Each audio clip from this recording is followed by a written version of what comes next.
My dear students, क्या आप भी 2026 में परीक्षा देने वाले हैं? क्या आपकी तैयारी अभी नहीं हुई है? तो कोई बात की नहीं, आज के इस क्लास में हम आपको ऐसा प्रश्न करवाने वाले हैं, ऐसा ऑब्जेक्टिव क्वेश्चंस करवाने वाले हैं जो आपके 2026 के एग्जाम में 100% यहाँ से देखने को मिलेगा। देखो, हम लोग जैसे है क्या ना कि हम लोग पढ़ाते पढ़ाते हम लोग को एक्सपीरियंस हो जाता है कि कौन सा प्रश्न इस बार पूछा था और कौन सा अगले बार जो है प्रश्न पूछेगा। इस तरीका से क्या होता है, एक्सपीरियंस हो जाता है। और वही एक्सपीरियंस के साथ हम अभी जो है आपके लिए लेके आए हैं साइंस का ऐसा ऑब्जेक्टिव जो आपके 2026 के परीक्षा में एकदम 100% पूछेगा तो पूछेगा। यहाँ पे हम देखो टोटल आपको 40 ऑब्जेक्टिव लिखा है। कितना? 40। अगर ये आप 40 कर लेते हो ना तो 25 कोई रोकने वाला नहीं है। साइंस में तीनों से लेके आए, फिजिक्स, केमिस्ट्री, बायोलॉजी। अगर आप ये 40 ऑब्जेक्टिव कर ले तो 25 तो कोई रोकेगा नहीं, इतना गारंटी के साथ देते हैं। क्योंकि जब भी हम करवाते हैं, अगर आप हमारे पिछले वीडियो जाके देखोगे ना तो जो बताते थे वही सारा जो एग्जाम में आ जाता था हुबहू, है ना। अभी अभी चला था आप लोगों का अर्धवार्षिक परीक्षा। अर्धवार्षिक परीक्षा में जो बताते थे वही आता था, अधिकतर क्वेश्चन लड़ जाता था। मतलब कि समझो 100 क्वेश्चन बताए ना तो उसमें से 75 को आइए जाता था। तो इस तरीका से होता। तो आप अगर इस वीडियो में आ गए हैं ना तो बने रहना, क्योंकि यहाँ पे भी जो करवाने वाले हैं वो आपके एग्जाम में 100% आएगा, एकदम 100% आएगा। इसलिए आपको कहीं जाने की आवश्यकता नहीं है, आप बस बाल स्टडी से जुड़े रहो। यहाँ पे आपको पूरी की पूरी तैयारी करवा दिया जाएगा। प्यारे बच्चों, ये जो चैनल अभी आप देख रहे हैं जिसपे, ये हमारा एक नया चैनल खोले हैं आप सभी के लिए स्पेशल मतलब इस पे बस इंपॉर्टेंट क्वेश्चन ही पढ़ाया जाएगा। तो इसलिए हमारे इस चैनल को सब्सक्राइब नहीं किया, सब्सक्राइब कर लीजिएगा और हमारे इस वीडियो को लाइक करके अपने साथियों के पास शेयर जरूर कीजिएगा, ठीक है ना। बाकी हमें नहीं जानते तो मेरा नाम है विकास चौधरी। चलो ठीक है, अब हम लोग जो है स्टार्ट करते हैं। चलो देखो, सबसे पहला प्रश्न है हमारा। देखो, बहुत इंपॉर्टेंट क्वेश्चन है। ये सब क्वेश्चंस को हल्के में नहीं लीजिएगा, क्योंकि ये क्वेश्चंस आपके 2026 के एग्जाम में आ सकते हैं। एकदम इसको वीवीआई लेके चलिए आप, है ना, एकदम वीवीआई लेके चलिए आप। सबसे पहला क्वेश्चन तो क्या बोल रहा है यहाँ पे, आप क्वेश्चंस पे भी ध्यान दीजिएगा और यहाँ पे आप इसको एकदम वीवीआई लेके चलिए, वीवीआई लेके चलिए, क्योंकि बहुत ज्यादा इंपॉर्टेंट क्वेश्चन है। पहला ही बोल रहा है क्या, सामान्य अनुशिथिलन रक्त दाब होता है, अनुशिथिलन दाब होता है। तो ये आपका देखो 80 mm होता है। कितना होता है? 80 mm। याद कर लीजिए, दोबारा इसको भूलने की जरूरत की कोशिश मत कीजिएगा, है ना। चलो, इसके बाद देखो आपका है ये और इंपॉर्टेंट, बहुत ज्यादा, ये तो और ज्यादा ही इंपॉर्टेंट है। क्या बोल रहा है कि निम्न में से कौन एक उभयलिंगी जंतु है? कौन एक उभयलिंगी जंतु है? तो ये हमारा केचुआ होता है। उभयलिंगी जो है हमारा केचुआ होता है। यह आपका राइट आंसर ऑप्शन ए हो जाएगा। इसके बाद तीसरा देखो, ये तो और ही ज्यादा इंपॉर्टेंट है, बहुत ज्यादा इंपॉर्टेंट है। आपको भी पता होगा कि ये बहुत ज्यादा इंपॉर्टेंट है, क्योंकि ओम के नियम से आपके एग्जाम में पूछा ही जाता है क्वेश्चन। तो यहाँ पे तो ओम का फॉर्मूला हमसे पूछ रहा है। तो वी बराबर क्या होता है? I R. वी बराबर हमारा क्या होता है? आई आर होता है ना। ये ओम का ऐसा ही मात्रा क्या होता है? तो आप लोग को पता है प्रतिरोध होता है। क्या होता है? प्रतिरोध होता है। प्रतिरोध होता है ना। प्रतिरोध को हम लोग इस तरीका से सॉरी, प्रतिरोध को तो आर से सूचित करते हैं और ओम को जो हम लोग इस तरीका से भी सूचित करते हैं ना, इस तरीका से भी। तो सब याद रखिएगा, एकदम इंपॉर्टेंट है सारे। चलो, इसके बाद आपका देखो अगला चौथा नंबर प्रश्न क्या है कि बाघ, यहाँ पे देखो बाघ लिखा हुआ, क्या लिखा हुआ? वाघ नहीं पड़ेगा, बाघ। बाघ उपभोक्ता है। देखो, अब ये बोलोगे कि सर ये क्वेश्चंस कभी पूछा नहीं गया। अगर हम बात बताएं आपको तो ये क्वेश्चंस अभी तक आपके एग्जाम में नहीं पूछा गया है, हाँ, ना 2021 में, ना 2020, ना 2022। तो ऐसा नहीं है कि जो पीछे पूछा गया वही बार बार आपको पूछते रहेगा सब। हाँ, कुछ कुछ क्वेश्चन आता है ना।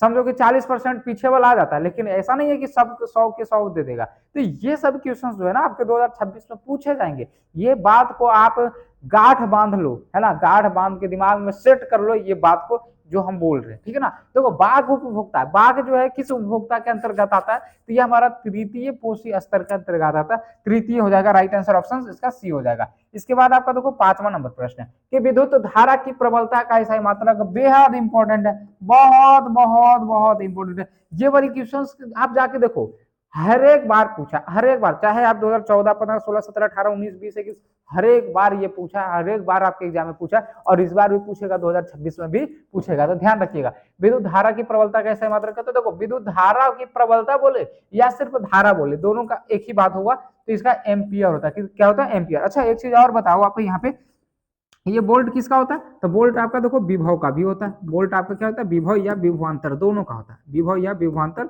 दोनों का हो जाता है, ठीक है। यहाँ पे ओम किसका होता है? ओम हमारा प्रतिरोध का हो जाता है। ओम किसका हो जाता है? प्रतिरोध का ऐसे मात्र होता है। अच्छा, जूल किसका होता है? कार्य बोलो या फिर ऊर्जा बोलो, कार्य बोलो या फिर ऊर्जा, दोनों का ऐसा ही मात्रक हो जाता है ये। तो ये चीजें आप यहाँ पे ध्यान रखिएगा। देखो हमारे पास आया था एक क्वेश्चन, लेकिन यहाँ पे कई क्वेश्चन हम लोग कर लिए है ना। तो इस तरीका से आपको क्या करना, अपने पढ़ाई करना। देखो अगला प्रश्न आपका, देखो छठा नंबर प्रश्न क्या बोला, कवक में पोषण की कौन सी विधि है। ये बायोलॉजी का जो है ना बहुत ज्यादा ही इंपॉर्टेंट क्वेश्चन है, बायोलॉजी का बहुत ज्यादा ही इंपॉर्टेंट क्वेश्चन है। एक बात बताया कि ये जो प्रश्न जो आप देख रहे हैं ना, ये कंपटीशन में भी पूछे जाते हैं, जैसे बिहार पुलिस हो गया, और कभी कभी तो दरोगा वगैरह सब में, देखो दरोगा का भी एग्जाम में देखो पूछ दिया जाता है। हम जैसे पेपर देख रहे थे है ना, तो देखें कि उसका लेवल भी यही था। दरोगा में जो साइंस जो पूछा जा रहा था ना, उसका लेवल यही था, कुछ ज्यादा नहीं था। अगर 9th 10th अगर पढ़ लिया तो दरोगा वाला जो है ना सब का सब जो है क्वेश्चन बना देगा। इसलिए 9th और 10th अच्छा से पढ़ो। अगर अभी आप 10th में हो ना तो एकदम अच्छे से पढ़ो। अगर आगे जाके आप दरोगा की तैयारी करोगे ना तो वहां पे साइंस आराम से बना लोगे। हम देख रहे थे पेपर, अभी तो हम दिए नहीं एक बार भी नहीं, और सोच भी नहीं रहे देना, क्योंकि हमारा तो लाइन कुछ और है। लेकिन हम एक बार ऐसी पेपर देख रहे थे 2-3 दिन पहले, तो देख रहे हैं सारा आसान आसान दिया हुआ, हम अधिकतर बना प्रकाश का परिकिरण वगैरह ये सब दिया हुआ था है ना। चंद्रमा पे पृथ्वी पे चंद्रमा का भार जो ऐसे दिया हुआ था, चंद्रमा पे अगर मान चलो पृथ्वी पे अगर कोई वस्तु जो है 60 kg है, तो चंद्रमा पे कितना हो जाएगा, तो आपको पता है कि कितना 1/6 भाग हो जाता है ना, यानी कि 60 का कितना हो जाएगा हमारा 10 हो जाएगा है ना, यानी 10 kg। अगर यहाँ पे कोई 60 kg का आदमी है तो चंद्रमा पे जाएगा तो 10 किलो का हो जाएगा है ना। तो ये सब क्वेश्चन पूछा हुआ था, बताओ। तो ये सब तो ये तो जो अभी भाग वाला देख रहे 1/6 भाग वाला, ये तो नौमा में पढ़ना था हमारे को है ना। अब वही सब प्रश्न आपके एग्जाम में पूछे जाते हैं, तो यहाँ से भी आप ध्यान देना है ना, ताकि अभी जब अगर आप ध्यान दोगे ना तो आगे जाके कोई भी कंपटीशन का एग्जाम दोगे ना तो वहां पे साइंस आपका कंप्लीट रहेगा। और बात बता दे, अगर आप हमसे साइंस पढ़ लेते हो ना तो एकदम छूटने वाला नहीं है प्रश्न, क्योंकि हमें पता है, देखो हमारा कुछ और है पढ़ाने का, हम टीचर बनना चाहते हैं, हमारा ये चीज है, लेकिन हम फिर भी इधर उधर का क्वेश्चंस देखते रहते हैं, ताकि हमें भी पता चलते रहे कि किस लेवल का क्वेश्चन पूछा जाता है, ताकि आपको बताएं। हम खुद नॉलेज लेंगे तब ना आपको बताएंगे है ना। चलो हाँ, तो यहाँ पे ये चीज हम बोल रहे थे कि कवक में पोषण की कौन सी विधि बहुत ज्यादा इंपॉर्टेंट है। ये हमारा मृत जीवी होता है, क्या होता है, मृत जीवी होता है, ध्यान में रखिएगा। इसके बाद आपका देखो 7वां नंबर प्रश्न है, बोला निर्गत किरण एवं अभिलंब के बीच को कौन को कहते हैं। निर्गत किरण है ना, निर्गत किरण आप लोग को पता है, जो किरण बाहर निकलती है तो वो निर्गत हो गया। और अभिलंब के बीच के कोण को हम लोग क्या कहते हैं, तो हम लोग निर्गत कोण कहते हैं। क्या कहते हैं, निर्गत कोण कहते हैं, ये ध्यान रखिएगा है ना, निर्गत कोण कहते हैं। इसके बाद आपका देखो अगला नंबर प्रश्न है, अगला है क्या कि डायनमो से किस प्रकार की धारा प्राप्त होती है। डायनमो से किस प्रकार की धारा प्राप्त होती है। देखो डायनमो होता है क्या, डायनमो आपको पता है कि जनरेटर, जनरेटर मतलब जनित्र जिसको भी हम लोग बोलते हैं। तो जैसे जनरेटर जो हमारे घर में जब शादी विवाह जब होता है तो वहां पे जो जनरेटर आता है, तो उसका इस्तेमाल हम लोग किस लिए करते हैं, हम लोग विद्युत को उत्पन्न करने में, विद्युत को बनाने के लिए हम लोग क्या करते हैं, उसका इस्तेमाल करते हैं। और अगर लाइट वगैरह सब कट जाता है तब हम लोग उसको यूज करते हैं, तो हमारा करंट वो देता है। तो मतलब वो क्या चीज दिया, वो हमें धारा देता है। हमें क्या देता है, धारा। लेकिन कौन सा धारा देता है, कौन सा धारा देता है, जो हमसे यहाँ पे पूछ रहा है कि किस प्रकार की धारा प्राप्त होती है। देखो दिष्ट धारा मतलब हो गया बैटरी, दिष्ट धारा मतलब क्या हो गया, बैटरी, बैटरी वाला दिष्ट धारा। और प्रतिवर्ती धारा, प्रतिवर्ती धारा जो हम लोग को पोल पर से आता है, जो हमारे गांव में जो आ रहा है लाइट है ना, वो होता है हमारा प्रतिवर्ती धारा। तो प्रतिवर्ती धारा में 220 वोल्ट होता है, और ये बैटरी वाला हो गया। तो देखो हमारा डायनमो यानी जनरेटर जो है वो दिष्ट धारा भी देता है, प्रतिवर्ती धारा भी देता है। हम इसको ऑप्शन सी लेके चलेंगे। देखो अगर हमारे पास कम पावर का जनरेटर है तो हमें ज्यादा करंट नहीं देगा, लेकिन अगर हम अधिक पावर वाला ले लिए तो लाइन से भी ज्यादा दे देगा, है ना, समझ रहे हो ना। हाँ, तो इसलिए हम क्या करेंगे, दोनों लेके चलेंगे, यानी सी इसका राइट आंसर होगा।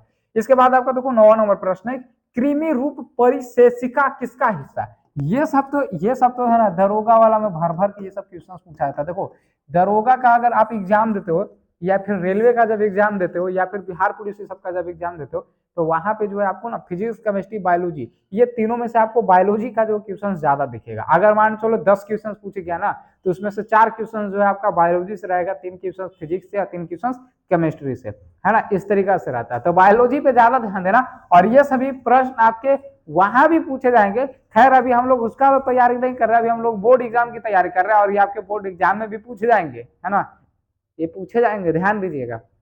तो यहाँ पे क्या, कृमि रूप परिशेषिका किसका हिस्सा, तो ये आपका आहार नाल का, किसका है, आहार नाल का। ध्यान रखिएगा, आज के बाद भुलाइएगा नहीं कि कृमि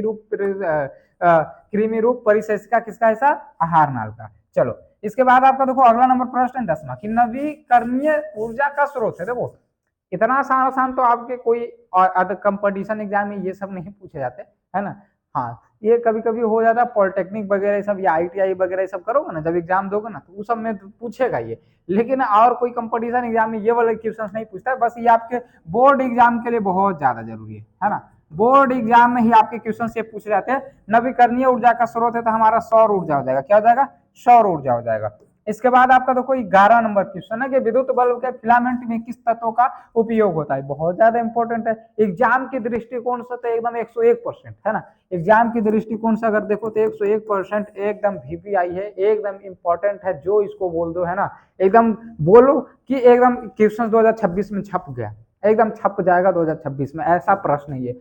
याद रखिएगा विद्युत बल्ब का फिलामेंट, फिलामेंट मतलब समझते हो, जैसे हमारे पास देखो इस तरीका से जो बल्ब होता है ना, हमारे पास इस तरीका से जो बल्ब होता है तो उसमें देखो इस तरीका से यहाँ पे तो ये लग गया इस तरीका से, ये चीज जो हम बॉल को ऊपर में खोज दिया। अब यहाँ पे देखो इस तरीका से 3 तार आया रहता है और इसमें स्प्रिंग जैसा लगा हुआ रहता है। जो स्प्रिंग जैसा लगा हुआ रहता है उसी को हम लोग बोलते हैं फिलामेंट। और जो स्प्रिंग जो है ना किस चीज का बना रहता है, तो यही चीज हमारा जो बना होता है यानी किस तत्व का बना होता है, तो ये हमारा टंगस्टन का बना होता है। क्या बना, किसका बना होता है? टंगस्टन का, है ना।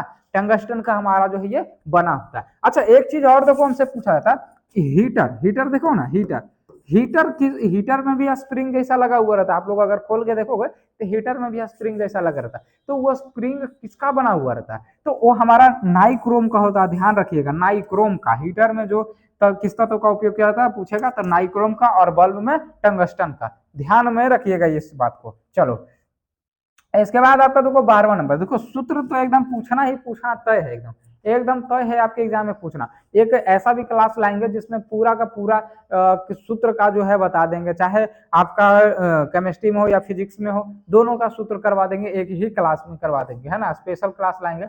हमारे इस चैनल को सब्सक्राइब किए रहेगा तब ना आपको मिलेगा वो क्लास, है ना। लाएंगे जल्द ही लेके आएंगे। सोडियम कार्बोनेट का अनुसूत्र होता है Na2CO3, Na2CO3 एकदम याद कर लो, Na2CO3 Na2CO3। इसके बाद आपका देखो 13वां नंबर प्रश्न है, आवर्त सारणी के उदर्ग स्तंभों को क्या कहता है? उदर्ग मतलब समझते हो? उदर्ग मतलब इस तरीका से जो खड़ा खड़ा रहता है ना उसको उदर्ग बोलते हैं, और इस तरीका से जो लेटा लेटा जो रहता है उसको क्षैतिज बोलते हैं, है ना। तो उदर्ग स्तंभ जो इस तरीके से जो खड़ा खड़ा जो रहता है वो टोटल 18 रहता है, और इस तरीके से जो लेटा लेटा रहता है इस 7 गो रहता है। तो जो खड़ा रहता है इसको वर्ग बोलते हैं, ठीक है ना, और जो लेटा रहता है इसको आवर्त ही बोलते हैं। इसको क्या बोलते हैं? आवर्त बोलते हैं, है ना, इसको आवर्त बोलते हैं। तो यहाँ पे देखो आवर्त सारणी के उदर्ग स्तंभों को क्या कहा जाता है? तो हम लोग वर्ग कहते हैं। वो आवर्त किसको कहते हैं? जो लेटा हुआ रहता है। और आवर्त कितना है हमारे पास? 7 है। आवर्त की संख्या कितनी है? 7 है ना। कोई लगता है, हमें लग रहा है ना कि कोई आ रहा है, कोई खड़ा है गेट पे, लेकिन कोई है ही नहीं, है ना। हाँ यहाँ पे देखो वर्ग पूछेगा तो 18, आवर्त पूछेगा 7। अगर पूछेगा कि उदर्ग, उदर्ग मतलब कि जो खड़ा जैसा है तो उसको वर्ग कहते हैं, जो लेटा जैसा रहेगा उसको आवर्त बोलते हैं। ये चीज ध्यान में रखिएगा प्यारे बच्चों। यहाँ पे से एक क्वेश्चन जरूर पूछेगा आपके। ये जो 4 चीजों को बताए, 1 2 3 4 चीज बताए, चारों में से एक ना एक आपके एग्जाम में रहेगा ही तो रहेगा। चलो इसके बाद आपका अगला प्रश्न है 14वां नंबर प्रश्न। देखो क्या बोला, निम्नलिखित में से किसे चाकू से काटा जाता है? चाकू से काटा जाता है। किसे चाकू से काटा जाता है? एकदम इंपॉर्टेंट है, लिख के रख लो। 2026 में छपेगा तो छपेगा। अगर नहीं छपा ना, ये वीडियो का स्क्रीन रिकॉर्डिंग करके उस टाइम मेरे पास भेज दीजिएगा, तब हम कुछ करेंगे, है ना। क्या करेंगे उस टाइम बताएंगे, है ना। लेकिन इतना तो गारंटी एकदम छपेगा। अरे यार देखो क्या होता है ना कि लेवल पता लग जाता है बिहार बोर्ड का कि लेवल क्या है, और उसके अनुसार वो जो है अपना जो है क्वेश्चन पूछता है। यूपी बोर्ड हो गया, फिर हो गया MP बोर्ड हो गया, ये सब में यही सब प्रश्न पूछे जाते हैं। फिल इन द ब्लैंक्स में ये सब प्रश्न पूछे जाते हैं। फिल इन द ब्लैंक्स करके दे देगा, है ना। बोलेगा कि मतलब ऐसा दे देगा फिल इन द ब्लैंक्स में कि चाकू से काटा जाता है। अब 2 गो दे देगा, है ना, ब्रैकेट में करके, एगो लिथियम दे देगा, एगो कैल्शियम दे देगा। अब वहां पे टिक मारना रहेगा कि कौन है होता है लिथियम, है ना। तो इस तरीके से तो कोई याद रखना कि लिथियम को भी चाकू से काटा जाता है। लिथियम को भी चाकू से काटा जाता है, और सोडियम को भी। दोनों को जो है चाकू से काटा जाता है। ध्यान में रखिएगा, सोडियम को भी लिथियम को दोनों को चाकू से काटा जाता है। एक वो सिर्फ याद नहीं रखेगा, सोडियम हर एक बच्चा को याद रहता है, लिथियम नहीं याद रहता है। इसलिए देखो हम ऑप्शन चेंज कर दिए, सोडियम दिए ही नहीं, है ना। अच्छा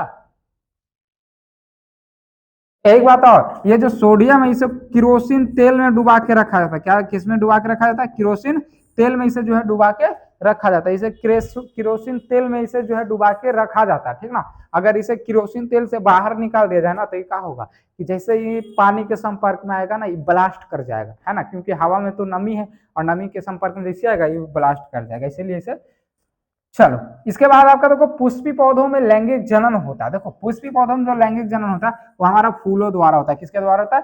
फूलों द्वारा होता है, याद रखिएगा। और 16वां नंबर प्रश्न है कि आवेश का मात्रक है। बहुत आसान क्वेश्चन है ना, बहुत आसान है, लेकिन 2026 में एकदम छपा हुआ मिलेगा आपको एग्जाम में, एकदम छपा हुआ मिलेगा। देखो फिजिक्स का ये सब जो क्वेश्चन जो है ना, अरे फिजिक्स में ज्यादा ऑब्जेक्टिव नहीं है, अगर आप याद कर लेते हो ना सब, तो 150 ऑब्जेक्टिव है बस, 150 एकदम टोटल मिला के 150 होगा, है ना।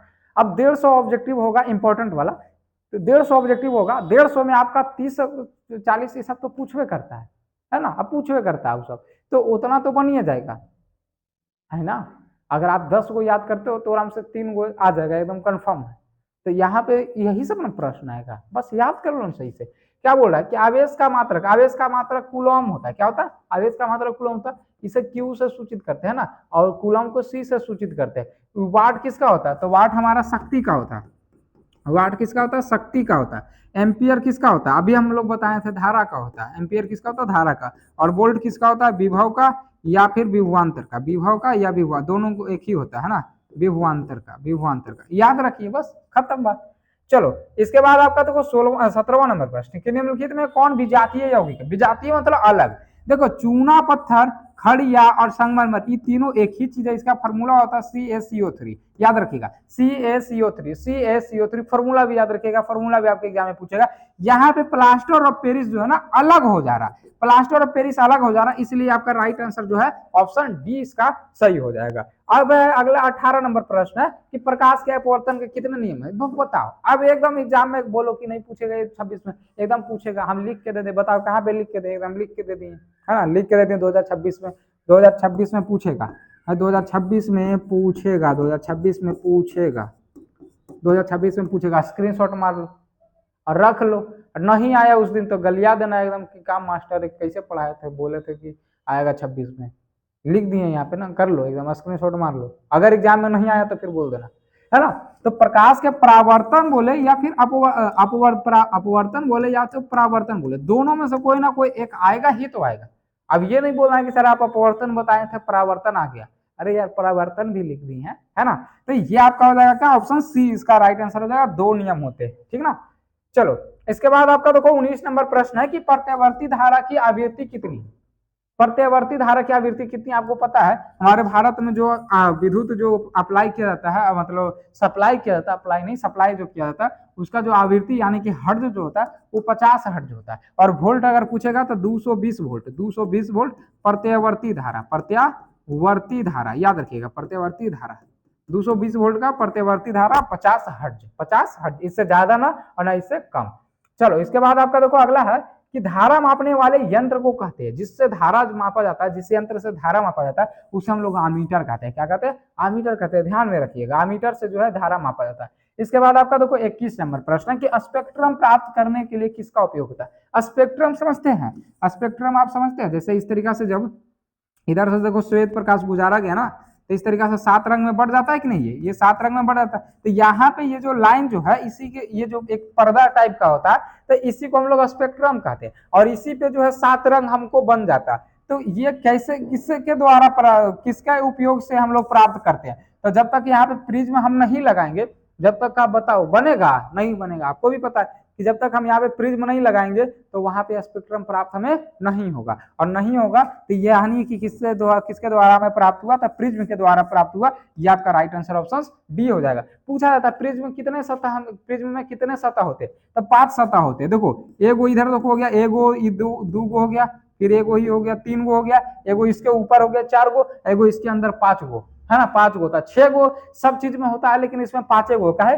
काहे कि देखो यहाँ पे एक सतह खत्म हो गया ना, ये तो यहाँ पे मुड़ गया, तो ये तो सतह खत्म हो गया, बाकी सगरो तो है ना।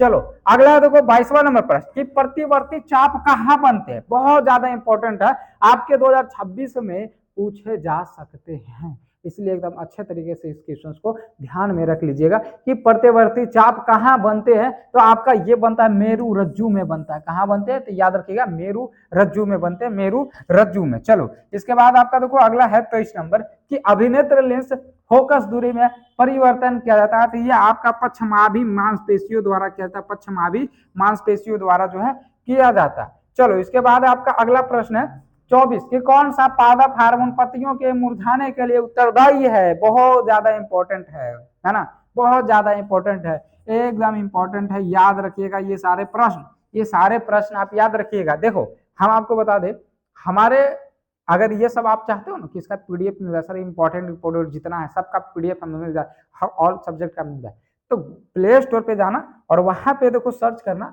वहां पे अच्छा यहाँ पे 12th लिखा हुआ है ना, अच्छा कोई बात नहीं, 10th के लिए भी है, 10th के लिए भी बैच है ना। वहां से प्ले स्टोर पे जाके बाल स्टडी ऐप डाउनलोड करना, वहां पे आपको 10th का जो है ना नोट्स मिल जाएगा वहां से।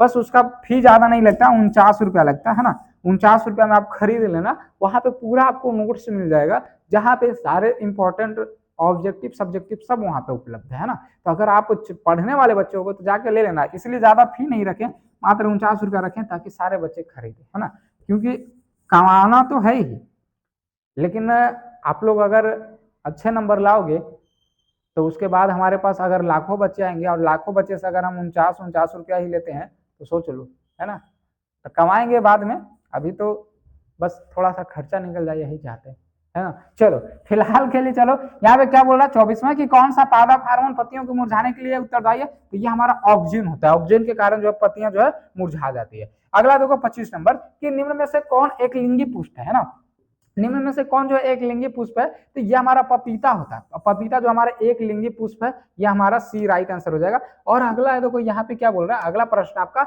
रुधिर चाप नियंत्रित है ना, रुधिर चाप नियंत्रित होता है, तो रुधिर चाप नियंत्रित किसके द्वारा होता है, तो हमारा एंड्रिनल द्वारा होता है, एंड्रिनल द्वारा हमारा रुधिर चाप जो है नियंत्रित होता है। इसके बाद देखो आपका अगला नंबर प्रश्न, अगला है 27 नंबर प्रश्न। 27 में देखो क्या बोला, अवक्षेपण अभिक्रिया से किस प्रकार का लवण प्राप्त होता है, अवक्षेपण अभिक्रिया से, अवक्षेपण अभिक्रिया से किस प्रकार का लवण प्राप्त होता है, ये आपको देखो 2025 में भी पूछा गया था, 24 में पूछा गया था और 2 बार लगातार पूछा, इसका मतलब ये 26 में भी आ सकता है। अब ये नहीं बोलना कि 2 बार लगातार पूछा तो तीसरा बार नहीं पूछेगा, पूछेगा यार, जब 2 बार लगातार पूछ दिया तो तीसरा काहे नहीं पूछेगा, एकदम पूछेगा, याद रखना अविलेय हो जाएगा, ये क्या हो जाता है, अविलेय हो जाता है।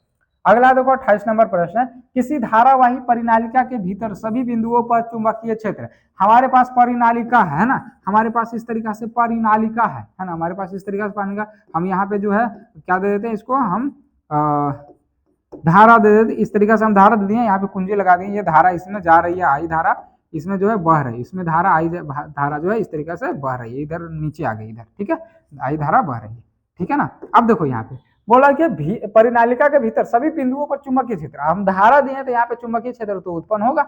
अब यहाँ पे ये बताना कि यहाँ पे जो चुंबकीय क्षेत्र उत्पन्न होगा, मान चलो ये ए है और यहाँ पे ये बी हो गया और यहाँ पे मान चलो ये सी हो गया, तो सभी बिंदुओं पे क्या चुंबकीय क्षेत्र समान रहेगा, यह अलग अलग रहेगा, ए पे ज्यादा रहेगा कि बी पे ज्यादा रहेगा कि सी पे ज्यादा रहेगा, किस पे कम रहेगा किस पे ज्यादा रहेगा। तो आपको देखो बता दे, अगर हम करंट प्रवाहित किए हैं और एक ही तार में प्रवाहित हो रहा है, तो यहाँ पे न के जो ज्यादा होगा न के जो कम होगा, हर एक जगह समान रहेगा। अगर आप एक तार में देखो लाइन प्रवाहित करते हैं तो ऐसे थोड़ा होता कि जो कम होगा कि जो ज्यादा होगा, वो तड़वा में हर एक जगह बराबर ही रहेगा, है ना। तो वही चीज यहाँ पे हो जाता है, समान होता है, समान जितना ज्यादा, जैसे देखो यहाँ पे अगर धारा कम किया तो यहाँ पे चुंबकीय क्षेत्र भी कम जाएगा, अगर हम धारा अधिक देते हैं तो चुंबकीय क्षेत्र भी अधिक होगा, धारा अगर कम देते हैं चुंबकीय क्षेत्र भी हमारा कम होगा। तो लेकिन आप यहाँ पे खुद समझो कि अगर हम धारा प्रवाहित किए तो सभी जगह धारा समान है, और अगर धारा समान है तो हमारा जो चुंबकीय क्षेत्र जो है वो भी समान ही रहेगा, ठीक है ना। चलो यहाँ पे अगला प्रश्न है देखो 29 नंबर, क्या बोल रहा है हमारा कि निम्नांकित में किसको जीव विज्ञान का पिता, सबको पता है जीव विज्ञान का पिता किसे कहा था, अरस्तु को कहा था, अरस्तु को कहा था, याद रखिएगा। ये देखो आपके 12th के एग्जाम में पूछा था, ये आपके 12th के एग्जाम में जो है पूछा था, और कंपटीशन में तो पूछता ही पूछता है। चलो इसके बाद आपका देखो 30 नंबर प्रश्न है, अलैंगिक जनन की विधि है, अलैंगिक जनन की विधि देखो बीजाणु जनन के द्वारा भी, मुकुलन और विखंडन सब के द्वारा होता है, इनमें से सभी जो है इसका राइट आंसर हो जाएगा। अगर आप अभी तक वीडियो में बने हुए हैं तो इसका मतलब आप पढ़ने वाले बच्चे हैं, है ना, आप पढ़ने वाले बच्चे हैं, तभी इस वीडियो में अभी तक बने हुए हैं। और उम्मीद करते हैं कि अगर बने हुए हैं और यहाँ तक अगर आप देख लिए वीडियो को, तो हमारे इस चैनल को भी सब्सक्राइब करके ही जाइएगा आप, है ना, और वीडियो को लाइक करके भी जाइएगा और शेयर भी कर दीजिएगा एक, ताकि और बच्चे देख ले, है ना। और आप हमारे से इस चैनल से जुड़ जाइए, क्योंकि यहाँ पे बस वही प्रश्न करवाया जाएगा जो आपके परीक्षा में पूछा जाएगा। कोई इधर उधर का फालतू बात नहीं किया जाएगा, एकदम सटीक जवाब जो आपके एग्जाम में आएगा, बस वही चीज, ठीक ना। चलो यहाँ पे देखो क्या है, मनुष्य के कपाल तंत्रिकाओं की संख्या कितनी होती है ना, मनुष्य के कपाल तंत्रिकाओं की संख्या कितनी होती है, यहाँ पे 12 जोड़ी, 31 जोड़ी, 24 जोड़ी, 10 जोड़ी, तो ये आपका होता है 12 जोड़ी, क्या होता है 12 जोड़ी हो जाएगा इसका। इसके बाद आपका देखो 32 नंबर है कि एक सामान्य व्यक्ति में हृदय धड़कन की गति होती है, देखो ऐसे तो होता है 72 मतलब 72 बार धड़कता है हमारा 1 मिनट में, 1 मिनट में कितना बार धड़कता है 72 बार। लेकिन यहाँ पे आप देखोगे तो कहीं पे 72 नहीं दिया हुआ, यहाँ पे दिया हुआ क्या, यहाँ पे देखो दिया हुआ 50 से 60, ये तो होगा ही नहीं, 60 से 70 ये भी नहीं होगा, 80 से 90, 80 से 90 कहाँ हो गया 72, 72 किसके अंतर्गत आ रहा, तो 70 से 80, तो यही हमारा जो है आंसर सही हो जाएगा, 70 से 80 ही होगा। अब है अगला देखो आपका 33 नंबर प्रश्न कि विद्युत धारा उत्पन्न करने की युक्ति को कहते हैं। हम लोग विद्युत धारा किसके द्वारा उत्पन्न करते हैं, है ना, गैल्वेनोमीटर के द्वारा उत्पन्न करते हैं, नहीं, है ना, एमीटर द्वारा नहीं, एमीटर द्वारा तो धारा को मापा जाता है कितना बह रहा है, मोटर से नहीं, मोटर को तो धारा हम लोग देते हैं, मोटर धारा को खा जाता है ना, मोटर जो है धारा को क्या करता है, खा जाता है, मतलब धारा को क्या करता है, खत्म कर देता है। हमारा जनित्र जो है ये उत्पन्न करता है, वही बोल रहा है, विद्युत धारा उत्पन्न करने की युक्ति क्या कहते हैं, जनित्र यानी जनरेटर, है ना। चलो अगला प्रश्न आपका देखो 34 नंबर प्रश्न, 34 नंबर प्रश्न में क्या बोल रहा है कि पतियों में गैसों का आदान प्रदान कहाँ होता है, गैसों का जो आदान प्रदान होता है बाबू पतियों में, वो रंध्र में होता है, क्या होता है, रंध्र में। जैसे हमारे पास इस तरीका से मान चलो एक पत्ती है ना, इस तरीका से हमारे पास मान चलो एक पत्ती है, पारने भी तो नहीं आ रहा है हमें, है ना, लेकिन इस तरीका से फिर भी पार देते हैं, है ना, इस तरीका से मान चलो, इस तरीका से हमारे पास पत्ती है,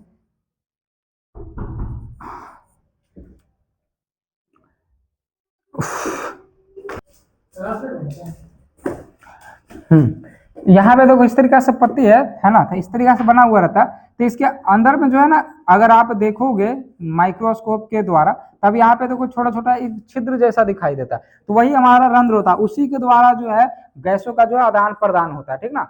पत्तियां जो है कार्बन डाइऑक्साइड लेती है यानी CO2 लेती है और ऑक्सीजन जो है छोड़ती है। इसके बाद देखो आपका है अगला नंबर है 35 कि पीत रस कहाँ से स्रावित होता है ना, पीत रस कहाँ से स्रावित होता है, अग्न्याशय से, यकृत से, छोटी आंत से, इनमें से कोई नहीं, तो ये जो आपका जो पीत रस जो है स्रावित होता है, ये हमारा यकृत से होता है, यकृत से होता है, ठीक है ना। चलो इसके बाद आपका अगला नंबर प्रश्न है 36 नंबर प्रश्न कि निम्नलिखित में किस धातु को केरोसिन में डुबा कर रखते हैं। देखो ये प्रश्न हम शुरू में ही बताए थे कि इसका मतलब आंसर क्या होगा, है ना, कि केरोसिन तेल में किसको डुबा के रखते हैं, चाकू से किसको काटा जाता है। हम देखो बताए थे आपको कि दो ऐसा धातु है, जैसे एक हो गया लिथियम हमारा, है ना, लिथियम हो गया, और एक हमारा हो गया क्या, सोडियम, एक हमारा हो गया सोडियम। ये दोनों को जो आराम से चाकू से काटा जा सकता है ना। जैसे कहने का मतलब कि ये सब जैसे लोहा हो गया, तो लोहा कैसे वो एकदम हार्ड जैसा होता है, उसको काटना बहुत ज्यादा मुश्किल है, लेकिन ये सब धातु जो है इतना सॉफ्ट है ना, इसके चाकू से आराम से काट सकते हैं। और लिथियम जो था इसे भी हम लोग काट सकते थे, और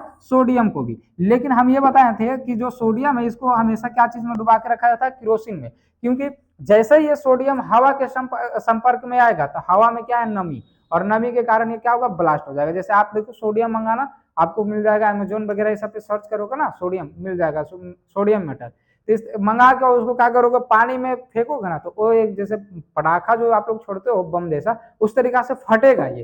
तो इसलिए इसको क्या किया जाता है, केरोसिन में डुबा के रखा जाता है ताकि ये फटे नहीं। लेकिन जैसे ही बाहर आता है तो ये क्या होता है कि फटने का चांस बनता है, क्योंकि हवा में क्या है, नमी है, नमी मतलब पानी है। अब जैसे ही पानी के संपर्क में आएगा क्या करेगा, फट जाएगा। इसलिए इसे केरोसिन में डुबा के रखा जाता है। तो याद रखिएगा ये आपका क्या हो जाएगा, सोडियम हो जाएगा। इसके बाद आपका अगला प्रश्न है 37 नंबर प्रश्न, बोला निर्गत किरण एवं विलंब के बीच को कोण को क्या कहते हैं। ये देखो क्वेश्चन से शायद रिपीट हो गया, ये आपको बताया था ना, क्या कहते हैं, निर्गत कोण कहते हैं। ये आपका राइट आंसर ऑप्शन सी हो जाएगा। इसके बाद आपका देखो है अगला, अब देखो प्रश्न यहाँ पे खत्म हो गया ना, टोटल इतना ही प्रश्न लेके आए थे। और अगर ये प्रश्न आप कर लेते हो, अच्छे तरीके से कर लेते हो, तो यहाँ से बहुत सारे प्रश्न आपके एग्जाम में हूबहू देखने को मिलेंगे। अगर आप इस वीडियो को अंतिम तक देखे हो तो आपको हम इतना विश्वास देते हैं कि आगे आने वाला जितना भी वीडियो होगा वो सारे के सारे वही प्रश्न उसमें करवाए रहे होंगे जो आपके एग्जाम में आएंगे, ठीक है ना। तो आप हमारे इस चैनल से जरूर जुड़ जाइए, अगर चैनल को सब्सक्राइब नहीं किए सब्सक्राइब कर दीजिए, और इस वीडियो को जो है ना अपने साथियों के पास शेयर करें ताकि वो भी जो है देखे, ठीक है ना। चलो बाकी मिलते हैं हम लोग इसी तरीका के नेक्स्ट वीडियो में, तब तक के लिए जय हिंद जय भारत।